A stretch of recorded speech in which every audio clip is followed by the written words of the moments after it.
Administrative behaviour में। Administrative behaviour ऐसे तो इस नाम से तो उन्होंने नहीं रखा, उन्होंने तो सीधा रख दिया है। और जब सीधा रख देते हैं तो समझ में ही नहीं आता कि सीधा क्यों रखा गया है। एडमिनिस्ट्रेटिव बिहेवियर बेसिकली एक प्रबंधक होता है, एक प्रशासक होता है, एक संगठनक होता है, ऑर्गेनाइजर कोई भी हो। वो क्या काम करता है, वो उसका व्यवहार किन मूल्यों से प्रभावित होता है। व्यवहार की बात करेंगे तो हम देखेंगे कि वो कैसा बोलता है, उसकी कम्युनिकेशन स्किल कैसी है, वो कैसे अपने अधीनस्थों को मोटिवेट करता है, तो उस अभिप्रेरणा की शैली क्या है उसकी, वो हम देखते हैं कि उसकी लीडरशिप स्टाइल क्या है, नेतृत्व की शैली क्या है, हम देखते हैं कि वो डिसीजन मेकिंग किस प्रकार से लेता है। ये एक एडमिनिस्ट्रेटिव बिहेवियर होता है, एक प्रशासक का बिहेवियर होता है।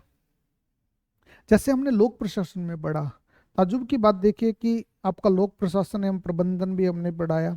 उसमें आपको हमने बताया होगा कि पहले तो लोक प्रशासन का विकास कैसे हुआ 5 चरणों में। दूसरे में हमने बताया प्रशासन के सिद्धांत कौन से हैं। प्रशासन के सिद्धांतों में हमने बताया कि विचारधाराओं से प्रेरित सिद्धांत हैं। फिर लास्ट में हमने ये जाना कि ये मायने नहीं रखते, प्रशासकीय व्यवहार मायने रखता है। प्रशासकीय व्यवहार, एक प्रशासक को क्या होना चाहिए, हमने कल भी बताया था आपको कि एक प्रशासक को होना चाहिए कि वो डिसीजन मेकिंग करने वाला है कि नहीं है, वो कम्युनिकेशन स्किल्स उसकी कितनी अच्छी है, उसका मोटिवेशनल सिस्टम कितना अच्छा है, उसकी लीडरशिप स्टाइल कितना अच्छा है, और वो मनोबल कितना अच्छा बनाए रखता है। 5 चीज़ों के 5 गुण बताए थे हमने एक प्रशासक के। ऐसे ही मैनेजमेंट में, प्रबंधकीय व्यवहार में आपके सिलेबस में एक तो नेतृत्व सिद्धांत है और एक अभिप्रेरणा का सिद्धांत है, जिनको हम देखेंगे सिलेबस के पॉइंट ऑफ व्यू में। बाकी प्रबंधकीय व्यवहारों में निर्णय निर्माण भी होता है, जो लोक प्रशासन का बहुत बड़ा तत्व है। और तीसरा चौथा होता है इसमें संप्रेषण कौशल। बिना संप्रेषण कौशल के तो सारी बातें ही बेकार मानी जाती है। ये 4 चीजें आपकी प्रशासकीय व्यवहारों में होती है। प्रबंधकीय कुशलता की बात करें कि एक मैनेजीरियल स्किल्स कैसे डेवलप होती है। आप चाहते हैं कि एक मैनेजीरियल स्किल्स डेवलप हो, एक प्रबंधकीय कुशलता, और लोग जाने कि यार वाकई में ये बहुत अच्छा मैनेजर है। मैनेजरियल स्किल्स का पता कैसे लगता है, कि मैनेजरियल स्किल्स का पता लगता है जब आप कोई शादी ब्याह करते हैं। तो शादी ब्याह करते हैं तो किस व्यक्ति को आप काम सौंपते हो जो बहुत अच्छा स्किल्ड है इन कामों में, सारी व्यवस्थाएं बिल्कुल वेल मेंटेन्ड कर लेता है, तो वो प्रबंध की कुशलता है। ऐसे ही हमारे संगठन में भी कुशलता जरूरी है। तो इसमें आपके सिलेबस में है, एक तो ग्रुप बिहेवियर है, एक इंडिविजुअल बिहेवियर है, एक आपका एटीट्यूड है, एक आपका वैल्यू, और एक टीम बिल्डिंग है। ये चीजें हैं, ये तीनों चीजें एक जैसी है साथियों। ग्रुप बिहेवियर, इंडिविजुअल बिहेवियर और टीम बिल्डिंग। क्योंकि जब समूह व्यवहार की बात आती है तो टीम निर्माण होता है। अब टीम निर्माण हम कैसे करेंगे, ऐसे ही ये चीजें बताओ। प्रबंध के कुशलता की हम बात कर रहे हैं कि क्यों कर रहे हैं, कि प्रोडक्शन बढ़ाना चाहते हैं हम, गुड्स एंड सर्विसेज को डेवलप करना चाहते हैं हम हमारे देश में प्रोडक्टिविटी को बढ़ावा देना चाहते हैं, उत्पादकता को बढ़ावा देने के लिए इन चीज़ों को पढ़ना बहुत ज़रूरी है। ये एमबीए में पढ़ाया जाता है जनरली, समझ रहे हैं आप, एमबीए में पढ़ाया जाता है। अब हम बात करते हैं बेहतर प्रबंधन के तरीके भी हैं आपके सिलेबस में। क्या सिलेबस में, पहले तो तनाव, टेंशन मैनेजमेंट कैसे करें, टाइम मैनेजमेंट कैसे करें, कॉन्फ्लिक्ट मैनेजमेंट कैसे करें, और एक तो प्रशिक्षण और आकलन प्रणाली है इसमें। ये ट्रेनिंग कैसे दी जाए, यदि भर्ती कर लिया है तो पहले तो भर्ती करो, भर्ती के बाद में ट्रेनिंग दो, ट्रेनिंग के बाद में जब वो सही ढंग से काम कर रहा है कि नहीं कर रहा उसका आकलन करो। ये तीनों चीजें हमारे ये पब्लिक एडमिनिस्ट्रेशन के भर्ती प्रणाली के वो है, लोक प्रशासन में भर्ती प्रणाली से लिया गया है, भर्ती प्रणाली से। और ये टाइम मैनेजमेंट, कॉन्फ्लिक्ट मैनेजमेंट, ये एमबीए की अवधारणाएं हैं, ये एमबीए की अवधारणाएं हैं, और ये भी एमबीए की अवधारणाएं हैं। तो समझे, एमबीए की कह दो, चाहे लोक प्रशासन की कह दो, चाहे कॉमर्स की कह दो, चाहे बिजनेस की कह दो, सारी एक ही बातें हैं। समझ में आया कि नहीं आया, बैठ रहा है कि नहीं बैठ रहा, ये बातों को हमें जानना है। अब हम बात करें कि प्रबंध क्या है। पूर्व निर्धारित उद्देश्यों की पूर्ति के लिए व्यक्तियों, है ना, व्यक्तियों मतलब मैन, है ना, पूंजी, मनी, मशीन, मटेरियल, और मार्केट, बाजार, बाजार मार्केट, है ना, जैसे संसाधनों को एकत्रित और समन्वित करने का प्रयास है। इसमें क्या होता है, मनुष्य, सामग्री, औजार, धन, बाजार, 5M आदि का वांछित मिश्रण है, जो क्या करता है, न्यूनतम लागत से अधिकतम उत्पादन की बात करता है। ये प्रबंधन कहलाता है। कोई आपसे पूछे मैनेजमेंट क्या होता है, कि किसी संगठन में मिनिमम इनपुट से मैक्सिमम आउटपुट आप किस प्रकार से दे सकते हो, ये मैनेजमेंट है। अब प्रबंधन में क्या होती है, 3 E's का कॉन्सेप्ट पाया जाता है। 3 E's का, इकोनॉमी, एफिशिएंसी एंड एफिकेसी, ये 3 चीजें पाई जाती है। अब प्रबंधन से क्या होता है, प्रबंधन अन्य व्यक्तियों से काम कराने की कला है, हम पढ़ चुके हैं। क्या होता है प्रबंधन में, पोस्ट कोर गतिविधियां होती है, और तकनीकों के माध्यम से प्रबंध के व्यवहार का निर्धारण किया जाता है, जैसे लीडरशिप का हुआ, मोटिवेशन का हुआ, मोराल का हुआ, कम्युनिकेशन का हुआ, डिसीजन मेकिंग का हुआ। ये गतिविधियां इसमें की जाती है। बोलो समझ में आया कि नहीं आया। ये बातें हो गई। मैरी पोरकर फोलेट ने क्या किया है, प्रबंधन दूसरों से कार्य कराने की कला है जी। दूसरों से कार्य कैसे कराया जाता है, ये कला है। और क्लग क्या कहता है, प्रबंध निर्णय करने और नेतृत्व प्रदान करने की कला और विज्ञान दोनों है। तो हम प्रबंध के व्यवहार में जानना चाहते हैं। प्रबंध के व्यवहार में मैंने बता ही दिया आपको, डिसीजन मेकिंग आता है, लीडरशिप आती है, कम्युनिकेशन स्किल्स आती है, मोटिवेशन आती है, और मोराल आते हैं, जैसे गतिविधियां आती है इसमें। लेकिन पाठ्यक्रम की दृष्टि से आपके तो 2 चीजें हैं, इनको देख लेते हैं सबसे पहले। कोई आपसे कहे कि लीडरशिप सिद्धांत, आपके सिलेबस में तो क्या है, लीडरशिप के सिद्धांत और शैलियां हैं। शैलियां, स्टाइल कौन सी है लीडरशिप की, बेस्ट स्टाइल कौन सी है जिसे आप करना चाहते हैं, बताइए। बेस्ट स्टाइल बताइए। लीडरशिप किसे कहते हैं, नेता किसे कहते हैं, कोई कहे आपसे।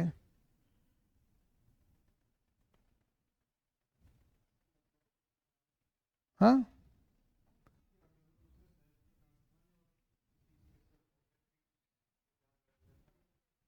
हाँ, वो कब करेगा, आप में कौन से गुण होने चाहिए ऐसे कि जिससे वो माने, है ना। तो बेसिकली क्या होता है, कि जो भी कुछ होता है ना, कोई भी संगठन होता है, वो लीडरशिप से प्रभावित होता है। यदि आपका लीडर बहुत अच्छा है, तो समझिए कि कुछ भी करने की जरूरत नहीं है।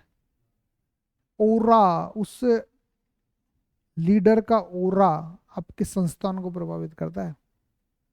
और आप कितनी मेहनत कर रहे हो, कुछ भी कर रहे हो, यदि आपके लीडर में क्वालिटी नहीं है, लीडर में क्षमता नहीं है ना, तो सब बेकार है। कोई नहीं पूछता इन चीज़ों को। आप लीडर हो, और लीडर हो तो लीडर जैसे दिखने भी चाहिए, सारी चीज़ें लीडर जैसी होनी चाहिए उसमें। और ये चीज़ें तो हमने देखी है, हमारे विभागों में देखा है, हमारे कार्यालयों में देखा है, जहाँ पर एक लीडर की कमी का भाव है। लेकिन जहाँ अच्छे ऑफिसर्स हो गए, आपके जो हेड ऑफ ऑफिस हो गया, हेड ऑफ डिपार्टमेंट्स हो गया, तो वहाँ बेहतरीन काम होता है। लोग उनकी बातों को सुनते हैं, उनको वरीयता देते हैं। तो आप जहाँ भी जाएं तो लगना चाहिए कि कोई अथॉरिटी बात कर रही है, ऑथेंटिक तरीके से आप बातचीत कर रहे हैं। अपने सत्ता को जाना है, अपने शक्ति को जाना है, अपने उत्तरदायित्वों को जाना है, अपने अकाउंटेबिलिटी को जाना है, रेस्पॉन्सिबिलिटी को जाना है। आप सब लोगों को जानते हैं, जान चुके हैं प्रशासन के सिद्धांतों में। बोलिए क्या क्या चीज़ों को आपने नहीं जाना, सब जान चुके हैं। और अब जब व्यवहार पढ़ेंगे, तो बिहेवियर पढ़ेंगे, तो बिहेवियर में भी आप जान लेंगे कि भाई इंटेलिजेंस क्या होती है, पर्सनैलिटी क्या होती है। बोलिए, इन चीज़ों को भी हमें जानना है। और अधिगम, लर्निंग कैसे होती है, ये चीज़ एक ह्यूमन बिहेवियर को हमें जानना है। अब सबसे पहले हम जानते हैं प्रशासक में, बिहेवियर में लीडरशिप को। लीडरशिप क्या कहते हैं, किसी व्यक्ति के उस गुण से जिसके माध्यम से अन्य व्यक्तियों को मार्गदर्शित करता है, और स्वयं आदर्श के रूप में प्रस्तुत होकर नियमों का अनुसरण करता है। बेसिकली कोई बात आपकी क्यों मानेगा, आपका ओरा होना चाहिए, आप में एक कुशल नेतृत्व की क्षमता होनी चाहिए, तभी तो आप मार्गदर्शित करेंगे। दूसरा, आपका मार्गदर्शन से कोई आदमी काम क्यों करेगा, काम क्यों करेगा, वो सोचिए ना वो। तो आप में ऐसा क्या गुण है जो वो करें। सबसे बड़ी बात है कि जो रूल्स आपने बनाए हैं, वो रूल्स को खुद फॉलो करें। एक आइडियल हो आप उस नेता के लिए, तभी तो लोग पीछे पड़ जाते हैं। आप चुनावों में देखा होगा कि लोग पीछे लग गए, कि ये हमारा नेता है। ये किसी ने नहीं हुआ। आपने देखा होगा कई लोग ऐसे हैं जो लीडरशिप स्टाइल उनकी अच्छी नहीं थी, तो उनके पीछे कोई भी नहीं आया। कई लोग थे कि पूरी की पूरी जनता टूट पड़ी उनके अनुसरण करने के लिए। कई ऐसे लोग थे जो पैराशूट उम्मीदवार थे, लेकिन अपने लीडरशिप स्टाइल के दम पर उन्होंने सबको अपना बना लिया और वो जीतने की स्थिति में आ गए। तो ऐसी स्थितियों को 3 तारीख को पता लगेगा कि कौन से ऐसे लोग थे। तो हम बात करें, चेस्टर बर्नार्ड भी यही कहता है कि किन्हीं व्यक्तियों के व्यवहार के उस गुण से हैं जिसके द्वारा वे सामूहिक प्रयासों से लोगों की क्रियाओं को मार्गदर्शन करते हो, है ना। कीथ भी यही कहता है कि एक ऐसा मार्ग बनाता है जिसमें लोग अपना योगदान देकर कुछ असाधारण कर सके। टेरी भी यही कहता है कि पारस्परिक उद्देश्यों के लिए स्वैच्छिक प्रयत्न करने हेतु प्रभावित करने की योग्यता है। ये सारी बातें ये बताते हैं कि मतलब कुल मिलाकर ये देखना है हमें, 15 शब्दों में आपको लिखना है तो नेतृत्व वह व्यक्तिगत गुण है, ध्यान रखिएगा, ये इंडिविजुअल क्वालिटी है जिससे एक व्यक्ति किसी दूसरे व्यक्ति की इच्छा को संस्था के उद्देश्यों को प्राप्त करने के लिए स्वैच्छिक रूप से कार्य करने के लिए अभिप्रेरित करता है। ध्यान रखिएगा, मतलब स्वैच्छिक रूप से कार्य करने के लिए प्रेरित करता है। कोई व्यक्ति इसमें इसमें ध्यान रखें, सांगठनिक हित सदना चाहिए। ये तो आपका पर्सनैलिटी है, पर्सनल गुण है ना, क्वालिटी है। तो ये तो आपका क्या हुआ, करिस्मेटिक लीडरशिप की विशेषता हो गई, आपका पर्सनैलिटी को दर्शा देगा ये। दूसरा क्या है कि आप दूसरों की बात क्यों, वो क्यों मानेंगे आपके बात, कि आप संगठन के हित में काम कर रहे हैं। जिस संगठन से वो जुड़े हुए हैं उनका भी तो स्वार्थ होगा, तो उनका स्वार्थ होगा तो वो योगदान करेंगे कि नहीं करेंगे। चेस्टर बर्नार्ड का पढ़ा होगा आपने, योगदान संतोष संतुलन की उदाहरण पढ़ा था ना। कंट्रीब्यूशन सेटिस्फैक्ट्री कब होगा व्यक्ति में, संगठन के हित में हो, कम्युनिकेशन को समझ गया हो और आसानी से वो कामकाज करने लायक हो, उसका स्वार्थ हो, व्यक्तिगत हित सदता हो उस व्यक्ति का, तभी तो वो कामकाज करेगा। तो इन चीज़ों को हमें देखने की ज़रूरत है। तो हम बात कर रहे हैं इसमें कि कौन सी चीज़ें अभी प्रेरित करती है, तो इसकी विशेषताएं क्या है। तो नेतृत्व विशेष व्यवहार है जिसमें प्रभुत्व, सुझाव और आग्रह का मिश्रण होता है। आग्रह का मिश्रण होता है, समझे कि नहीं समझे आप इसमें। दूसरा क्या है, ये नेता और समर्थक दोनों का होना आवश्यक है इसमें लीडरशिप के लिए। केवल लीडर होना ही जरूरत नहीं है, सपोर्टर्स भी होना चाहिए, पर्याप्त मात्रा में सपोर्टर्स चाहिए इसमें। दूसरा है कि नेतृत्व का प्रभाव दबावपूर्ण न होकर साधारण तथा स्वेच्छा पर निर्भर करता है, मतलब जनरल और अपनी इच्छा पर निर्भर करता है। तीसरा हम बात करें कि नेतृत्व एक विशेष परिस्थिति है, ध्यान रखिएगा, स्पेशल कंडीशंस है जिसमें एक ही व्यक्ति विभिन्न स्रोतों में अलग अलग तरह से नेतृत्व से प्रभावित हो सकता है। मतलब एक सिचुएशंस बताती है किस व्यक्ति को किस प्रकार टैकल करना है, ये आपका क्या बताएगा, नेतृत्व बताएगा। समझ में आया कि नहीं आया। अब हम नेतृत्व के गुण की बात करें साहब, नेतृत्व के गुण अलग अलग लोगों ने अलग अलग बताए हैं। आपको तो एक कॉमन गुण बताने, कोई नहीं पूछेगा चेस्टर बर्नार्ड ने क्या बताया, कोई नहीं पूछेगा मेरी पर्कर फोलेट ने क्या बताया, कोई नहीं पूछेगा पॉल पल्बी ने क्या बताया, ये कोई नहीं पूछता। आपसे तो पूछा जाएगा कि नेतृत्व के गुण क्या, आपके अनुसार नेता में कौन से गुण होने चाहिए। ऐसे सवाल पूछे जाएंगे आपसे जो आपको जानना आवश्यक है। ये चीज़ें हैं। तो ये बातें आपको समझ में आ गई होगी। अब समझ में आ गई तो हम बात करें कि फुलेट के अनुसार समन्वय करना, उद्देश्यों को परिभाषित करना, पूर्वानुमान लगाना, ये बातें इसमें होनी चाहिए, है ना। कि मतलब कोऑर्डिनेट कर सके, जो भी संगठन के उद्देश्य हैं वो बता सके, और पूर्वानुमान लगा सके, वो इन्फ्लुएंस कर सके कि भाई क्या होने वाला है। नेता तो वही होता है ना जो भविष्यवाणी कर सके कि ये होगा, प्रोडिक्शंस कर सके वो। तीसरी बात करें, चेस्टर बर्नार्ड ये कहता है कि सहन शक्ति हो उसमें, है ना, वो निर्णायकता हो, डिसीजन मेकिंग की हो, प्रोत्साहकता हो, मोटिवेटर हो, वो है ना, जिम्मेदार हो, और बौद्धिक इंटेलेक्चुअल पावर भी होनी चाहिए। कई लोग सोचते हैं नहीं जी मैं तो ऐसे ही बन जाऊंगा, बिना इंटेलेक्चुअल पावर के भी नहीं होता। यदि इंटेलेक्ट, ये चीजें तो हुई ही, लेकिन इंटेलेक्चुअल पावर भी है उसमें, इंटेलिजेंसी भी है, तो गजब, हाँ गजब। जन्मजाति होते हैं नेता, तो कहते हैं कि नेता तो जन्मजात होते हैं, नेता पैदा होते हैं, बनाए नहीं जाते। ये हमारी ट्रेड थ्योरी कहती है, विशेषज्ञ सिद्धांत कहता है इसका। पॉल एप्पल भी कहता है कि जिम्मेदारियां लेने की इच्छा होनी चाहिए। यदि कोई रेस्पॉन्सिबल है, कोई अकाउंटेबल है, कोई भी गलत काम हो गया, उसकी जिम्मेदारी लेना सीख गया कोई व्यक्ति, तो समझ लो वो नेता है। और सही काम हो गया तो अपने अधीनस्थों को कह दिया कि ये सब कुछ मेरी आवाम का निर्णय था, है? टीम भावना से हो पाया, आज मैं जो भी कुछ हूँ मेरी टीम की वजह से हूँ, है ना। तो ये चीजें आप में होनी चाहिए। निरंतर व्यक्तिगत विकास का प्रदर्शन करना, मतलब वो पर्सनैलिटी डेवलपमेंट, जो इंडिविजुअल डेवलपमेंट है, व्यक्तित्व विकास, वो कर सके। कार्रवाई के प्रति नियम होना आवश्यक है। जो भी चीजें हैं आपके, वो नियमानुकूल होने चाहिए, आप नियमों को माने भी, है ना। एक अच्छा स्रोत होता है जो मुख्य सवाल पूछता, अच्छा श्रोता होता है, सुनने वाला श्रोता है, ये श्रोता, श्रोता होता है। हर तरह के लोगों के साथ काम करता है, संस्थागत स्रोतों का प्रयोग करता है, आत्मविश्वास वाला होता है, बुरी और अच्छी दोनों बातों का स्वागत करता है। शक्ति की परवाह इसलिए करता है क्योंकि यह प्रभाविता बढ़ाती है, क्योंकि पावर्स की तो वो करता है। एक अच्छे प्रशासक के पास में क्या होना चाहिए? सरकार और प्रशासनिक बोध भी होना चाहिए, मतलब सरकारी बोध भी पता हो उसको, प्रशासनिक बोध भी पता हो। एक अच्छे प्रशासक में ये चीजें हो, मतलब गवर्नमेंट के बारे में भी जाने। अभी कोई मुझसे कह रहा था कि साहब लोकतंत्र, चुनाव करा दिए जी, बिल्कुल चुनाव करा दिए। आप तो चाहते ही नहीं होंगे कि चुनाव हो। उनके हम क्यों नहीं चाहते, हम तो चाहेंगे। कोई सी भी सरकार बनो, कैसी बनो, 5 साल में बन जानी चाहिए। क्योंकि इससे क्या होता है, नियमितता आने से निरंकुशता नहीं आती। नहीं, आपको तो वो लगता होगा कि भाई ये कौन आ गए, कैसे आ गए, हमारी दादागिरी चलनी चाहिए, तानाशाही हमारी चलनी चाहिए। कैसा कुछ भी नहीं है, हम नहीं चाहते। हम डेमोक्रेटिक सिस्टम में रहते हैं और हम भी यही चाहते हैं कि जो जनता द्वारा चुने हुए प्रतिनिधियों के अधीन हम काम करें। हम अपने आप को सबॉर्डिनेट्स मानते हैं, हम कभी मानते नहीं है कभी इनसे अपार हैं। क्योंकि जिनको जनता का समर्थन प्राप्त होता है वही सही मायने में अपर होता है, उच्चता होता है।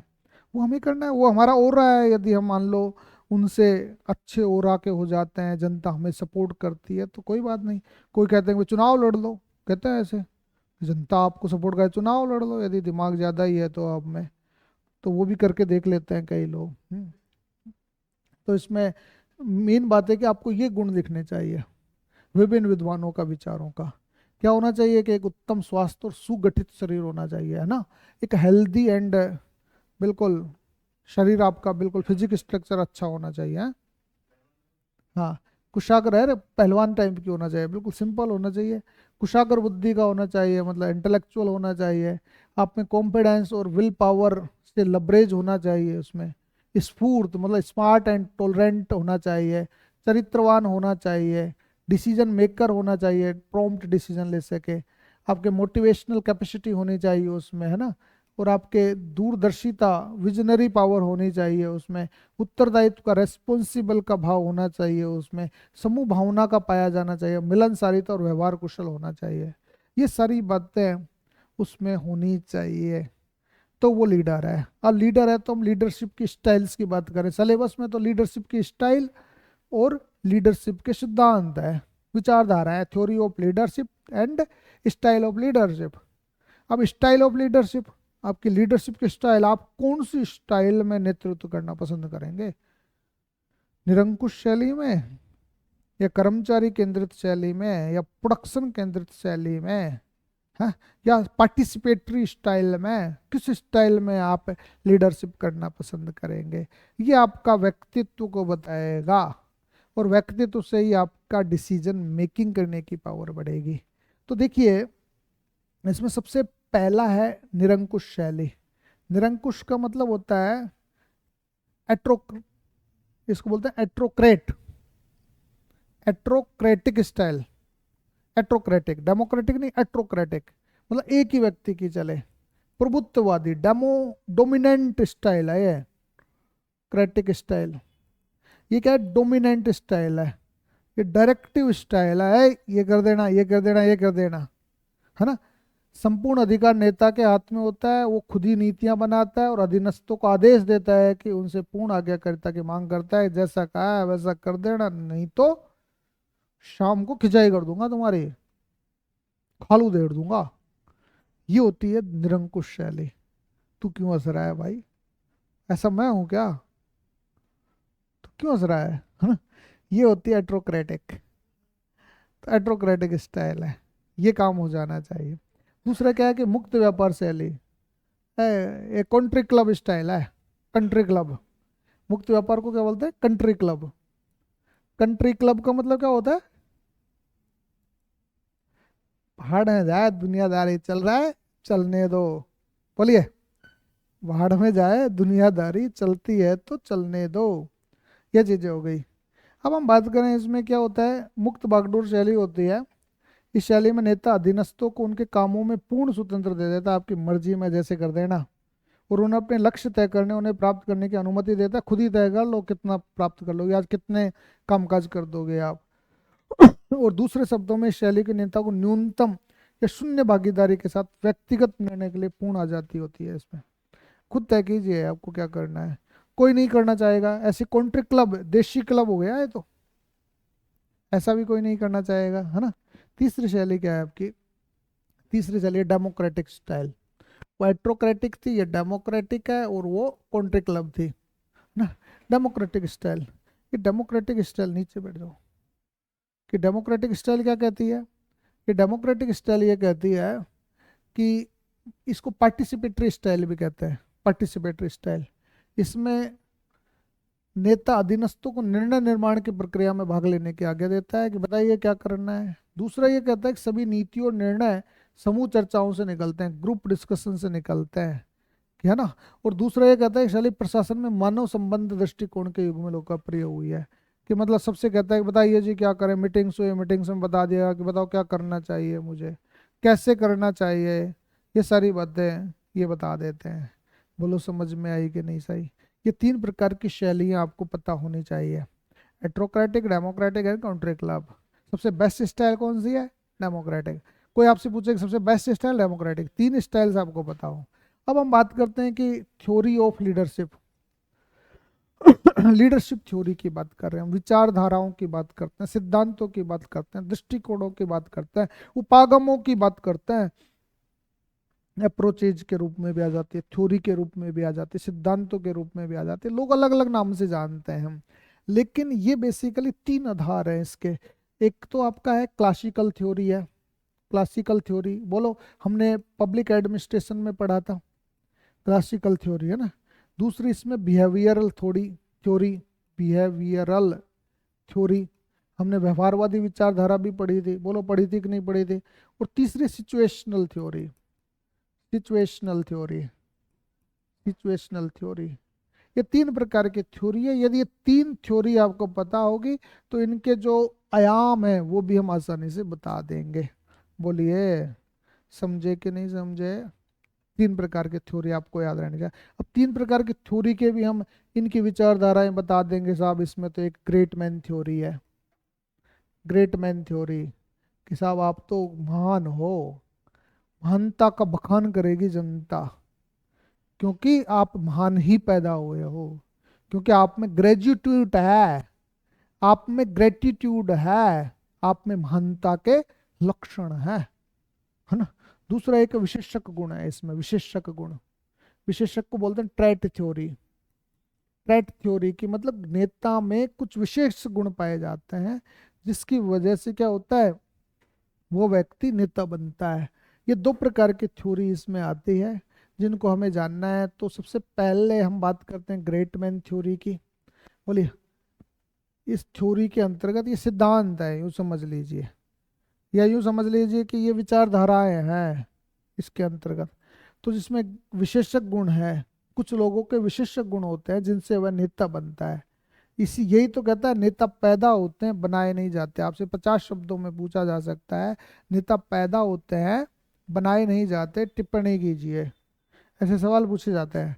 महामानव ग्रेट मैन थ्योरी क्या कहती है, नेता नेता होता है, नेता नेता होता है, उसमें महान व्यक्तित्व पाया जाता है। इस विचारधारा के समर्थक कौन है? मैक्स वेबर है, मूने और रैले है, चेस्टर बर्नार्ड है, ओडवे टीड है, पॉल एप्पल भी है, जॉर्ज टेरी है, जेबी मिलेट है, हेनरी फेयोल है। ये लोग इसके विचारक है। ये हमने लोक प्रशासन में पढ़े थे कि नहीं पढ़े थे, इन विचारधाराओं को हम समझ पाए थे कि नहीं समझ पाए थे, इन चीज़ों को, ये शानदार है। तो ये वाली चीज़ हो गई आपकी। तो ये समझ में बैठी कि नहीं बैठी। अब बात करें हम मैक्स वेबर के सत्ता के आधार पर। सत्ता के आधार पर हम बात करें, 3 प्रकार का नेतृत्व पढ़ाया था उन्होंने।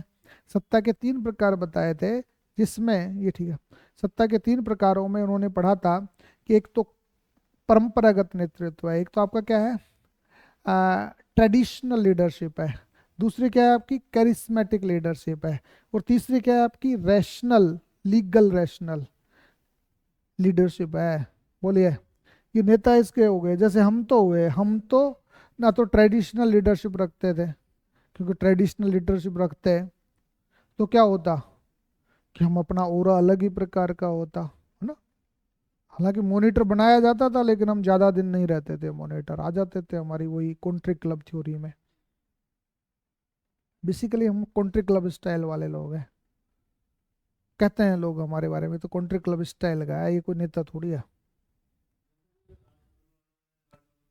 हाँ, यदि हम राजाओं के परिवार में होते, हाँ हाँ, तो राजाओं के परिवार में होते तो वहाँ अपने आप ही ट्रेडिशनल आती। नहीं, हम में ऐसा कोई स्पेसिफिक गुण है जो कैरिस्मेटिक लीडरशिप की बात करें। हमें तो आयोग ने रिकमेंड किया, कार्मिक विभाग ने हमें सिलेक्ट करके अपॉइंट कर दिया, इसलिए हमें एक लीगल रैशनल लीडरशिप आ गई, जिसकी वजह से लोग हमारे बातों को मान लेते हैं। समझे, जिसकी वजह से लोग हमारी बातों को मान लेते हैं। बाकी क्या है, ये चीज हो गई। दूसरे, हम मूने और रेले ने भी 2 प्रकार का बताया, एक तो नाम मात्र का नेता बताया 3 प्रकार का, एक नियंत्रक नेता बताया, तीसरा कौन सा है, वास्तविक नेता। तो नाम मात्र का तो नॉमिनल, नॉमिनल तो जैसे हमारे राष्ट्रपति जी है ना। नियंत्रक नेता कोहर्सिव, ये तो कोहर्सिव तो ये हो गया कि भाई दादागिरी, चीन का राष्ट्रपति। हम्म, और एक वास्तविक नेता हमारे प्रधानमंत्री हो गए, नॉमिनल के वास्तविक, यही तो हुआ। अब हम बात करते हैं चेस्टर बर्नार्ड की। चेस्टर बर्नार्ड भी ये कहते हैं कि जो बेसिकली आगमनात्मक प्रणाली के आधार पर नेता बनाना चाहते हैं। आगमनात्मक प्रणाली क्या है, विशेष गुणों के आधार पर सामान्य सिद्धांतों का विकास करना चाहते हैं। ये विशेष गुणों के आधार पर, ये विशेष गुणों के आधार पर क्या बताना चाहते हैं, जीवन शक्ति और धैर्य की बात करते हैं साथियों। जीवन शक्ति और धैर्य मतलब वाइटलिटी एंड एंडोरेंस होता है उसमें। निर्णय लेने की क्षमता की बात करते हैं, समझाने की क्षमता की बात करते हैं, इसमें परस्यूनेस पाया जाता है। और उत्तरदायित्व की बात करते हैं, ये बौद्धिक समर्थक की बात करते हैं, बौद्धिक सामर्थ्य की बात करते हैं, इंटेलेक्चुअल कैपेसिटी की बात करते हैं। ये चेस्टर बर्नार्ड है। ओडवे टीड भी, जो हमने पहले ही बता चुके हैं कि भाई ये चीज़ें होनी चाहिए। शैल ने भी ये कहा है कि नेता सिर्फ वही व्यक्ति हो सकता है जिसमें मनुष्यों में रुचि हो और प्रेम का भाव हो, वो व्यक्ति नेता बन सकता है। दूसरा, शक्तिशाली व्यक्तित्व उसमें है ना, मतलब आकर्षक व्यक्तित्व पाया जाता हो। तीसरा, हम बात करें विज्ञान के प्रति, उसमें क्या हो, झुकाव हो, ये सारी चीजें उसमें पाई जाती है, तो बेटर नेता होता है। टेरी भी यही बात करता है, हेनरी फ्यूल भी कहता है, लेकिन लेकिन इसमें आलोचना बता दिया हमने कि आलोचना क्या है। इसकी आलोचना हमने की है कि यह नेतृत्व की विशेषताओं की एक सामान्य सूची दे पाने में असमर्थ है, कि ये बता दीजिए कि नेता क्या है, ये चीज नहीं बता पाता। दूसरा, नेता के गुण तथा व्यवहार में अंतर होता है, कि कि गुण तो क्या है और व्यवहार में क्या उपयोग कर रहा है, ये चीजें इसमें हो गई। नेतृत्व में सामान्य सर्वमान्य लक्षणों को बताना संभव नहीं है कि भाई वो कौन सा एक यूनिवर्सल गुण है। तो सूची प्रदान की है, फिर भी उन्होंने, है ना, जो अलग अलग है, यह विभिन्न विशेषताओं के तुलनात्मक महत्व को नहीं दर्शाते।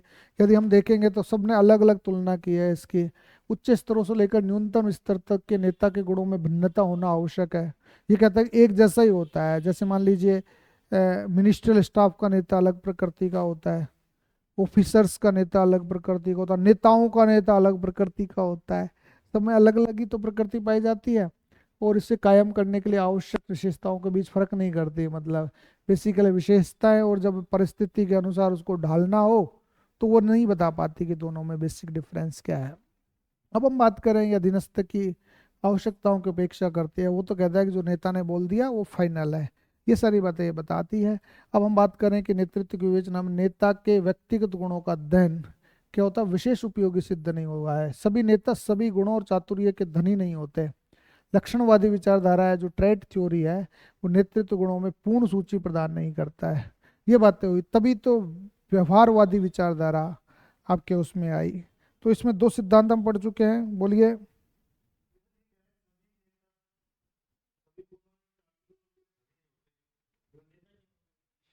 मतलब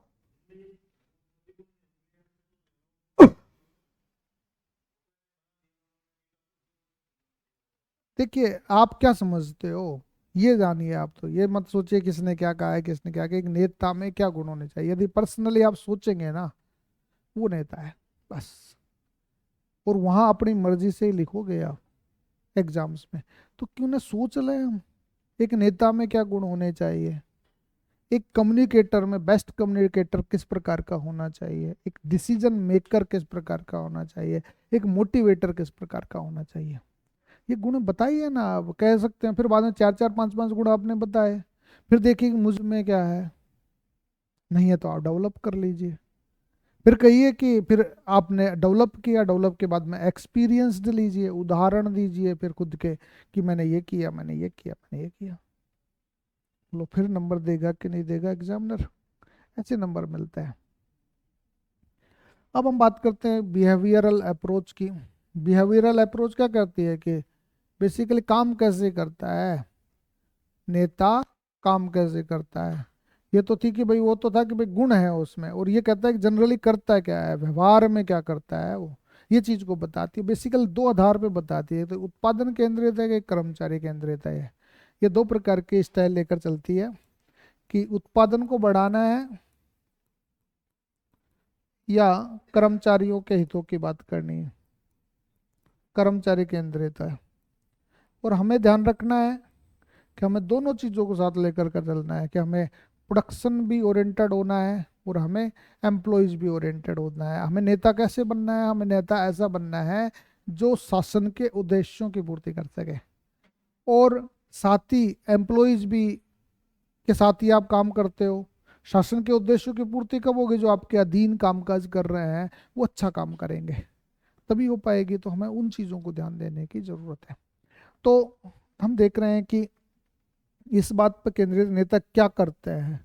व्यवहारिक अनुसंधान ये बताता है कि नेता क्या करते हैं, कैसे नेतृत्व करते हैं, ये बातों को समझना है। वे कैसा व्यवहार करते हैं, विशेष व्यवहार ही एक नेता को गैर नेता से अलग करता है। और ये एम्प्लॉयज ओरिएंटेड या वर्क ओरिएंटेड होता है। ये मैंने बता ही दिया आपको, एम्प्लॉयज ओरिएंटेड और वर्क ओरिएंटेड या प्रोडक्शन ओरिएंटेड होता है। अब इन्हें क्या करते हैं, प्रभाविता क्या करती है इसकी, ये तो आकस्मिकता में चली गई।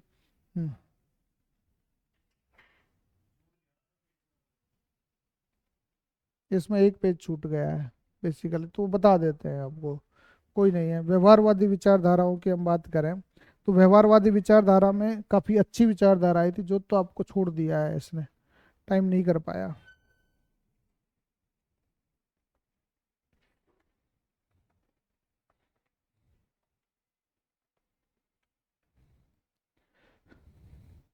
अच्छा, हमने किया ही नहीं उसमें, ज़्यादा कोई स्पेसिफिक नहीं डाले, उसने क्या कर दिया, गायब ही कर दिया उसने।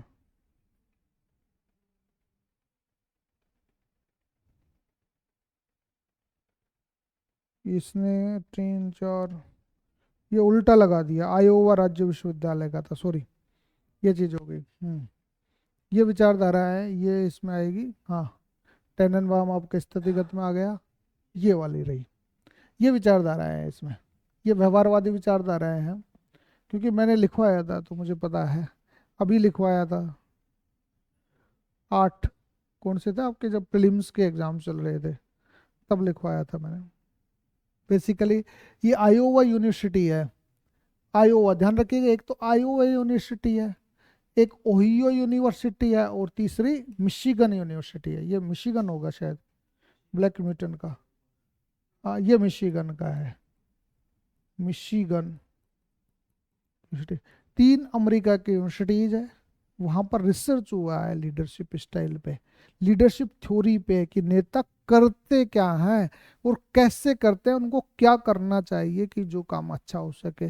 बेसिकली ये हमारे उस जमाने की बातें हैं जिस जमाने में हम पब्लिक एडमिनिस्ट्रेशन पढ़ा करते थे। तो पब्लिक एडमिनिस्ट्रेशन में ये चीज़ें थी कि 1930 से 40 में ये बात आई। कुट, लेविन, लिपिट और वाहिट, इनके द्वारा दी गई है ये, है ना। लेविन, लिपिट और वाइट, इन्होंने बताइए 3 प्रकार की स्टाइल बताइए। एक तो निर्देशात्मक, जिसको हम क्या कहेंगे, निरंकुश। दूसरा इन्होंने बताया मुक्त व्यापार, कॉन्ट्री क्लब। और चौथा इन्होंने बताया लोकतांत्रिक, लोकतांत्रिक शैली, है ना। इसे सातत्य सिद्धांत भी कहते हैं। और इसने सबसे अच्छी स्टाइल किसको बताया है, लोकतांत्रिक शैली को सबसे अच्छी स्टाइल बताया है। बोलिए।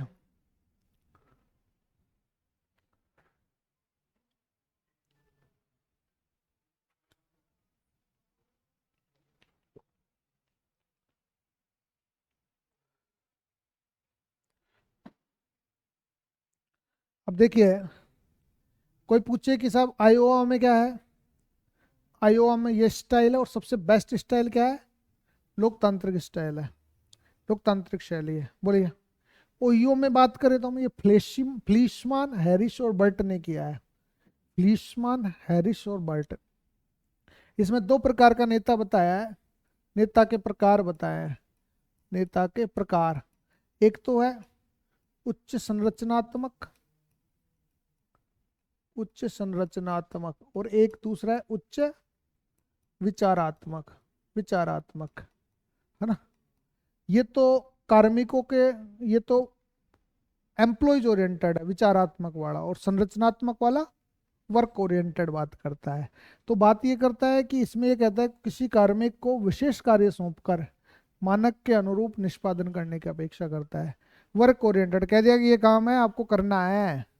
दूसरा ये है, इसमें बता दिया कि भाई आपकी समस्याएं क्या है, ये करेगा, काम तो करवाएगा ही, साथ में कहेगा कि बताइए कोई पर्सनल कोई प्रॉब्लम्स हो तो बता दीजिए, मैं आपका समाधान कर दूं।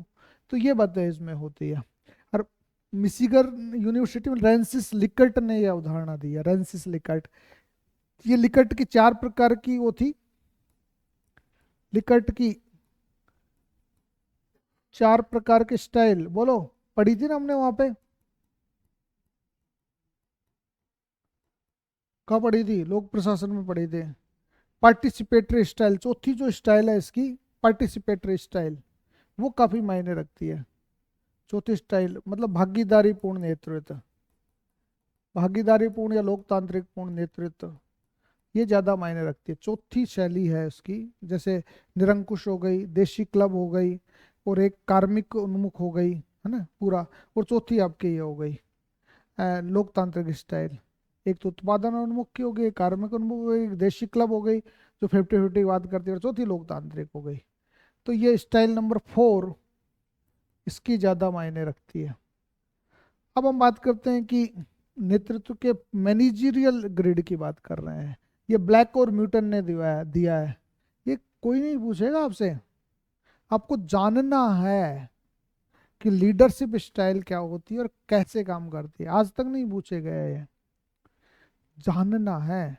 जैसे मान लीजिए आपसे पूछ लिया गया कि नेतृत्व की व्यवहारवादी विचारधारा बताइए, तो आपने कह दिया है कि नेतृत्व व्यवहारवादी विचारधाराओं में कई शोध हुए हैं जो आयोवा हुई और मिशिगन यूनिवर्सिटीज में हुए, जिसमें कर्मचारी और उत्पादन केंद्रित नेतृत्व शैली पर बल दिया गया, जिसमें उत्पादन आधारित वो बोलते हैं भागीदारीपूर्ण नेतृत्व शैली को प्राथमिकता दी गई है। एक ब्लैक और म्यूटन की भी मैनेजरियल एक ढांचा बनाया गया, जिसमें 5 प्रकार की शैलियों की बात की गई, है ना। तो ऐसे आपने कह दिया 50 शब्दों में, तो आपके 5 में से 3.5-4 नंबर दे देगा वो, क्योंकि उसको पता है कि इस व्यक्ति ने किस प्रकार से कामकाज किया है। बोलिए, समझ में आया कि नहीं आया। ऐसे उत्तर देने हैं। ये आप सोच रहे हो कि ये सारे लिख के आने पड़ेंगे वहां, कुछ नहीं लिखना। आपने इनका एक एक लाइन भी लिख दी ना, ये भी, तो भी आपके 3-3 नंबर आ गए। इतना इजी एग्जाम्स है ये, कोई जाने तो। अब पढ़ना तो पूरा ही पड़ेगा भाई, कोई भी घोट के तो आपको पिलाने से रहा, पढ़ना पूरा पड़ेगा। तब इसमें हम बात करें मैनेजरियल ग्रिड में, ये बेसिकली मैनेजरियल ग्रिड है। मैनेजरियल ग्रिड में इन्होंने क्या बनाया, एक ग्रिड बनाई इस प्रकार की। इस ग्रिड जैसे हम एक वो बनाते हैं, चित्र बनाते हैं, मैप बनाते हैं।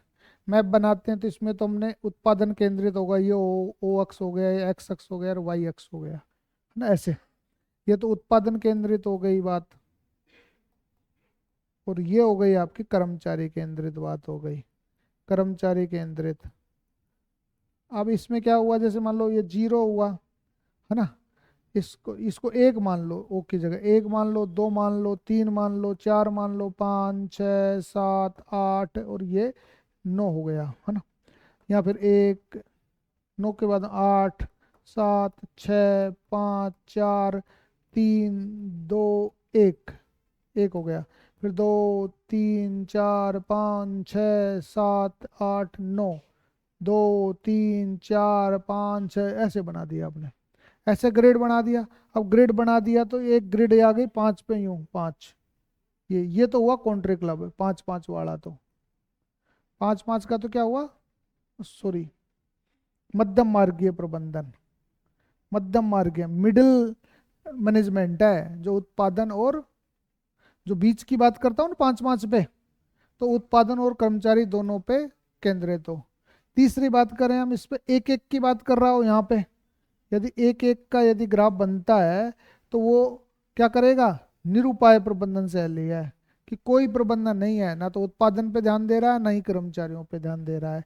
दूसरा कार्य नेतृत्व की बात करें, ये 9 1 हो गया, यहाँ 9 1 हो गया, 1 9, 1 9 हो गया, ये कार्य नेतृत्व हो गया। एक का मतलब उत्पादन पे तो कम ध्यान दे रहा है, हाँ,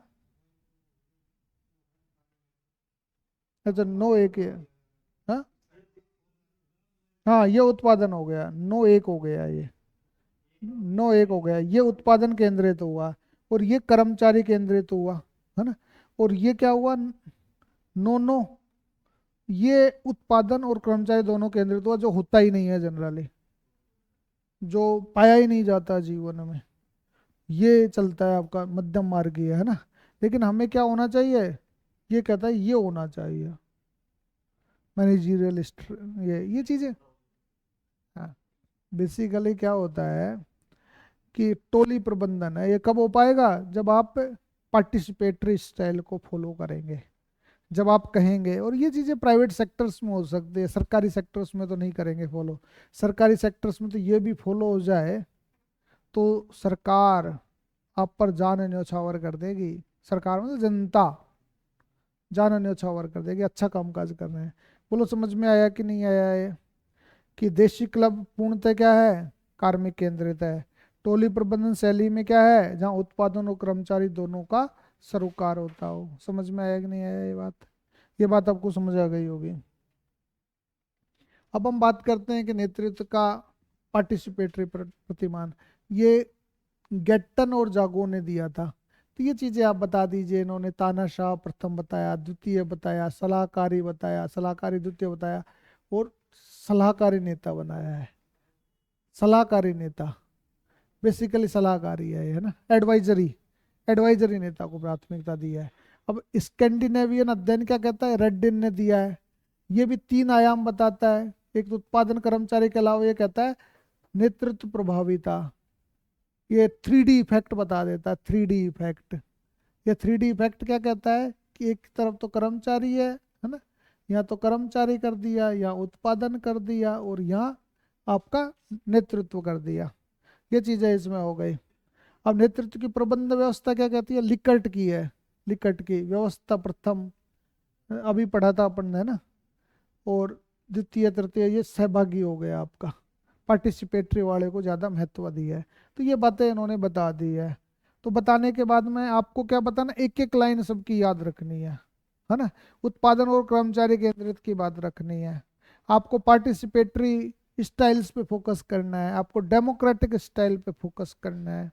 और यदि आपसे पूछे मूल्यांकन पूछे, तो मूल्यांकन आपके सामने उपस्थित है, व्यवहारवादी विचारधारा का मूल्यांकन कीजिए। बोलो आप पेपर, अब देखिए आरपीएससी कॉपी भी जांच, कॉपी भी देगी, किसने कितना कितना किया है ये भी बताएगी। अब ये भी बताएगी तो आपको क्या करना है, आपको ये करना है कि एग्जामिनर नंबर कैसे देता। अब लास्ट ईयर के कॉपियों को निकालिए, खंगालिए, एग्जामिनर ने नंबर जो पूछा जा रहा है उसी पे दिया है, ऐसे नहीं दिया।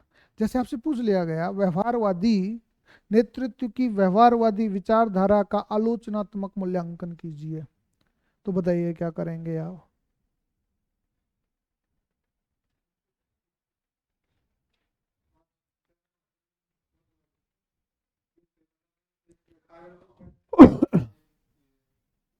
पचास शब्द में ही आएगा ये, 100 में नहीं आएगा, ये भी ध्यान रखिएगा। 50 शब्द में या 2 नंबर का आएगा, 2 नंबर में तो मूल्यांकन नहीं पूछेंगे, पूछेंगे क्या होती है। तो ये कहेंगे नेतृत्व का नेता किस प्रकार से व्यवहार करते हैं, जिसके संबंध में आयोवा हुई हो मिशिगन यूनिवर्सिटी, एक लाइन में लिखनी है ये सारी बातें, और जिसमें उत्पादन कर्मचारी केंद्रित पे बल दिया गया, और ये बातें कही गई। लेकिन इसकी कमियां ये है, फिर दूसरे पैरे में लिखेंगे कि योग्यता पक्ष की अवहेलना करती है, क्योंकि योग्यता तो जन्मजात होती है ना, जबकि नेता के पास कुछ विशेषक गुण भी पाए जाते हैं। जो हमने शास्त्रीय सिद्धांत की विशेषता थी ना, यहाँ आलोचना हो जाएगी, होगी कि नहीं होगी। यह विचारधारा समर्थकों की आवश्यकताओं को पूरा करने में समर्थ है, क्योंकि नेतृत्व परिस्थितियों पर निर्भर करता है। तीसरी विचारधारा है ना, उसकी बात कर देंगे हम। इसको एक वाक्य में ही बता देना है, क्योंकि यह है नेतृत्व के स्थितिगत गुण विशेषक गुणों की अवहेलना करते हैं, और साथ ही व्यवहार जो है वो परिस्थिति के पर निर्भर करता है जिसकी ये अवहेलना करती है। अब मूल्यांकन करें कि हमें क्या करना है, हमें नेतृत्व इस प्रकार से करना चाहिए ताकि समय काल परिस्थिति में, किसी विशेष समय काल परिस्थिति में नेता का व्यवहार से एक प्रभावी शैली स्थापित की जा सके, और ज़्यादा से ज़्यादा शासन के उद्देश्यों को या संगठन के हितों की भी पूर्ति की जा सके। इस तरीके से आपको एक उत्तर लिखना है, उत्तर लिखेंगे तो आपको नंबर देगा। अब बताओ, इतनी सारी रामायण आपने पढ़ी, दुनिया सारी पढ़ रही, रट रही है, इनको पता है आपको, कोचिंग इंस्टीट्यूट्स के जो छात्र रट रहे हैं, क्योंकि उनके जो मास्टर है ना, वो यूँ कह रहे हैं रट लो बेटाओ, मैं, क्योंकि मैं क्या हूँ, मैं ही कृष्ण हूँ तुम्हारा, कृष्ण बने बैठे हैं, ये चीज़ है। तो हम बात करते हैं सिचुएशनल अप्रोच की। सिचुएशनल अप्रोच क्या कहता है, सिचुएशनल अप्रोच विशेषतक विशेषक और व्यवहारवादी विचार दोनों के एक संतोषजनक विचारधारा में असफल, विचारधारा देने में असफल रही है, क्योंकि उन्होंने नेतृत्व की प्रभावीता के निर्धारण में स्थितिगत कारणों की उपेक्षा की है। स्थितिगत कौन से हुए, सिचुएशनल जो कारण है उनकी उपेक्षा की है। और अनुसंधानकर्ताओं ने क्या अपनाया है, अनुसंधानकर्ताओं ने अपनाया है कि हम्म हम्म, हाँ ये रहा, हाँ, देकर कहा कि नेतृत्व की प्रभाविता नेता की विशेषताओं और व्यवहार के अतिरिक्त विभिन्न स्थितिगत कारकों पर निर्धारित होती है। वो कौन कौन से स्थितिगत कारक हैं, क्योंकि जो नेता के जो गुण हैं या व्यवहार है वो एक स्थिति से दूसरी स्थिति में बदलते रहते हैं। बोलिए, अभी हम यही तो बात कर रहे थे कि गुण और व्यवहार परिस्थिति के अनुसार बदलते रहते हैं, तो बदलते रहते, नेता तो वही कहलाएगा जहाँ जैसा हो वैसा बन जाए, और शासन के उद्देश्यों को, संगठन के हितों की पूर्ति को पूरा कर सके, ये चीजें होती है। तो नेतृत्व क्या होता है, बहुआयामी होता है, एक मल्टी डायमेंशनल होता है यहाँ पे। और इसके समर्थक कौन है, स्टगडिल है, स्टगडिल या स्टगडिल है, स्टगडिल, जिनकी मान्यता है कि नेतृत्व सदा विशेष होता है और किसी परिस्थिति विशेष का परिणाम होता है, किसी परिस्थिति विशेष का परिणाम होता है, और उनके अनुसार नेतृत्व व्यक्तित्व पर बल देता है ना। और किसी संगठन में व्यक्तित्व को पूर्णता एज होल को में देखता है, कि मतलब ऐसा नहीं है कि सारा एज होल देखता है वो सब सारी चीजों को, और मानता है कि नेता पैदा ही नहीं होते, वरन उचित प्रशिक्षण और कौशल से भी बनाए जा सकते हैं। सिचुएशनल तो बनाए जाते होंगे ना, उनको हैंडल करना सिखाया जाता होगा कि ऐसी स्थितियां आ जाए तो आप क्या करेंगे। तो ये विचारधारा क्या करती है, प्रभावी नेतृत्व वही व्यक्ति प्रदान कर सकता है जो परिस्थितियों की वास्तविकता को प्रभावी तरीके से उपयोग करने में सक्षम हो। बोलिए। ऐसे आपसे जो इंटरव्यू में पूछे जाएंगे ना, वो बेसिकली सिचुएशनल लीडरशिप से जुड़े हुए सवाल पूछे जाएंगे। सिचुएशनल लीडरशिप, ध्यान रखिएगा। सिचुएशनल लीडरशिप स्टाइल के सवाल पूछे जाएंगे आपसे इंटरव्यू में। आपके सामने ये स्थिति आ जाए तो आप क्या करेंगे। आपको एक ऐसी परिस्थिति दे दी जाएगी जो आपको परेशान करे, आप परेशान न हो, अलग अलग प्रकार से बताया जाएगा आपको ये चीज़ें। तो इसके लिए बेसिकली इसको स्थितिगत सिचुएशनल भी कह सकते हैं, कंटिंजेंसी भी कह सकते हैं। कंटिंजेंसी, अब कंटिंजेंसी थ्योरी में फीडलर नाम के एक विचारक हुए हैं जिन्होंने कंटिंजेंसी मॉडल दिया है, 1969 में दिया था। और बताया था कि नेतृत्व स्टाइल, लीडरशिप स्टाइल हम पढ़ चुके हैं, उसके लिए परिस्थितियां कौन सी होनी चाहिए और नेता और परिस्थिति के मध्य संबंध क्या होने चाहिए। बेसिकली हमने नेतृत्व स्टाइल पढ़ ली, बोलो नेतृत्व शैली में। दूसरा यहाँ बता दिया इन्होंने, परिस्थिति बता दी, परिस्थिति। और तीसरे इन्होंने क्या, नेता व परिस्थिति में संबंध बता दिया, परिस्थिति में संबंध, इससे तय होती है स्टाइल। तो ये नेता की स्टाइल तय करेगा। ये एक आकस्मिकता है। वो ये कहता है कि यहाँ कर्मचारी उन्मुख, उत्पादन उन्मुख शैलियों पर आकलन न्यूनतम वरीयता सहकर्मी के आधार पर किया जाता है। न्यूनतम वरीयता सहकर्मी क्या होगा, इसको बोलते हैं लीस्ट प्रीफरेंस आपके colleague, least preference colleague, colleague यानी साथी होता है ना, सहपाठी। तो के आधार पर किया जाता है। परिस्थितियों को प्रभाव नेता समर्थक संबंध, काम की दशा और परिस्थितिगत सत्य के आधार पर होता है। बेसिकली इन पर आधारित होती है कि कौन व्यक्ति, न्यूनतम वरीयता सहकर्मी का मतलब होता है कि कौन सा नेता कार्मिकों को वरीयता देगा और कौन सा कम वरीयता देगा और कौन सा ज्यादा देगा, इस पर निर्भर करेगा ये। दूसरा इसमें हम बात करें टेननबाम के अनुसार, टेननबाम और स्मिथ ने भी ये बात कही है कि नेतृत्व स्टाइल का चुनाव प्रबंधकों और अधीनस्थों और परिस्थितियों में नहीं तो होना चाहिए। ध्यान रखिएगा, प्रबंधक और अधीनस्थ तो यहाँ आ ही रहे हैं, साथ में इसमें क्या जोड़ दी, परिस्थितियां जोड़ दी। बोलिए, स्थिति परिस्थिति जोड़ी कि नहीं जोड़ी। और इसने ने 1 से 4 स्तर को तो क्या कहा, प्रबंधन स्वयं निर्णय लेता है, जबकि 5 से 7 स्तरों में प्रबंधक अधीनस्थों के समक्ष समस्या रखकर सामूहिक निर्णय लेता है, डेल्फी डिसीजन लेता है, डेल्फी डिसीजन। बेसिकली 1 से 4 तक, यहाँ तक क्या करेगा, ये प्रबंधकों का क्षेत्राधिकार है ना।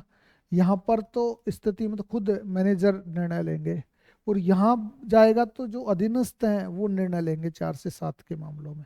मतलब जो उच्च स्तरीय निर्णय तो प्रबंधकों के द्वारा लिए जाएंगे, और जो निम्न स्तरीय है उनको, अधीनस्थों को स्वतंत्र छोड़ दिया जाएगा। ये बातें ये बताते हैं परिस्थिति के अनुसार। और हर्सी ब्लिंचार्ड का मतलब क्या है, हर्सी ब्लिंचार्ड के जो एक लाइफ साइकिल विचारधारा है, लाइफ साइकिल, ये लाइफ साइकिल थ्योरी क्या कहती है, लाइफ साइकिल थ्योरी ये कहती है 4 प्रकार का नेतृत्व आया जाता है, telling style, selling style, participatory style और डेलीगेटरी स्टाइल। 4 प्रकार। तो टेलिंग का मतलब कोई कहे तो आपको काम करना है, देखिए टेलिंग स्टाइल, उत्पादन कब करना है, कोई कहे। फिर सेलिंग स्टाइल, जो मार्केटिंग होते हैं ना, एमआर टाइप के लोग, वो मार्केटिंग कर देते हैं। फिर दूसरा है भागीदारी के आधार पे, कर्मचारी उन्मुख हो गए भागीदारी। और फिर है डेलीगेटेड, आप सारी चीजें कर्मचारियों को हस्तांतरित कर दीजिए। इस तरीके का एक साइकिल चलता है इसमें यूं। ये निम्न उत्पादक तक बताते हैं, कर्मचारी, निम्न कर्मचारी उन्मुख, उच्च कर्मचारी उन्मुख। ये निम्न उत्पादन केंद्रित, उच्च उत्पादन केंद्रित। बेसिकली सेलिंग स्टाइल और टेलिंग स्टाइल क्या है, वर्क ओरिएंटेड है। बोलिए, telling and selling work oriented है कि नहीं है। और आपका पार्टिसिपेटरी और डेलीगेटेड क्या है, एम्प्लॉयज ओरिएंटेड है। तो इसका एक लाइफ साइकिल इन्होंने बताया है हर्सी और ब्लिंचार्ट मॉडल में, आपको समझ में आ गया होगा। तीसरा इन्होंने बताया कि यही चीजें मायने नहीं रखती, पर्यावरण भी मायने रखता है, कर्मचारी कार्य भी मायने रखते हैं, सपोर्टर्स भी चाहिए, और बीच में आपकी सिचुएशंस बताई है उन्होंने। इन चीज़ों के आधार पर आपकी सिचुएशनल थ्योरी निर्धारित होती है। यदि ये चित्र आपके सिचुएशनल थ्योरी में आपने बना के आ गए तो आपको लगेगा कि यार वास्तव में कुछ मेहनत की है बच्चे ने। बोलिए, समझ में आया कि नहीं आया। अब हाउस एंड इवांस की जो पाथ गोल थ्योरी है, पाथ गोल थ्योरी। ये पाथ गोल थ्योरी क्या कहती है कि जो बाधाओं को पार कर समर्थकों का मार्गदर्शन और पथ प्रदर्शन करता है ताकि सांगठनिक लक्ष्यों को निर्धारित किया जा सके। क्योंकि संगठन का एक पथ होता है, एक लक्ष्य होता है, तो जो बाधाओं को पार करके सांगठनिक हितों की पूर्ति कर देता है वो पाथ गोल थ्योरी का हिस्सा बन जाता है। क्योंकि जब बाधाओं को पार करता है तो परिस्थितियों को चूज करता है कि नहीं करता। लेकिन इसकी आलोचना भी हमने की है। आलोचना आपसे पूछे कि स्थितिगत विचारधारा का मूल्यांकन कीजिए तो मूल्यांकन कर सकें आप। इसमें यह है कि यह आवश्यकता से अधिक जोर देता है परिस्थिति पे, सिचुएशन पे, जो जरूरत नहीं होती। जबकि कई बार कैरिस्मेटिक लीडर क्या करते हैं, परिस्थितियों को ही अनुकूल बनाकर प्रभावी नेतृत्व कर जाते हैं। बोलिए, ऐसे भी तो नेता होते हैं जो परिस्थितियों को कहते हैं ना कि कई स्थितियां आई, कई परिस्थितियां आई, फिर भी इन पर कोई प्रभाव नहीं पड़ा, क्योंकि वो एक कैरिस्मेटिक लीडर थे, इसलिए नहीं हुआ। दूसरा इन्होंने बताया किस परिस्थिति में किस प्रकार से सफल होगी, कैसे सफल होगी, ये चीजें की लीडरशिप स्टाइल नहीं देती। ये चीजें ये बताती है कि कैसी स्थिति में किस प्रकार से ये सफल होगी, ये चीजों को नहीं बताती है। बोलिए, समझ में आया कि नहीं आया? हम्म, अब मोटिवेशनल पढ़े हम। दूसरा मोटिवेशनल स्टाइल, बोलो समझ में आ रहा है कि नहीं आ रहा? मुझे लग रहा होगा कि आपको बेसिक्स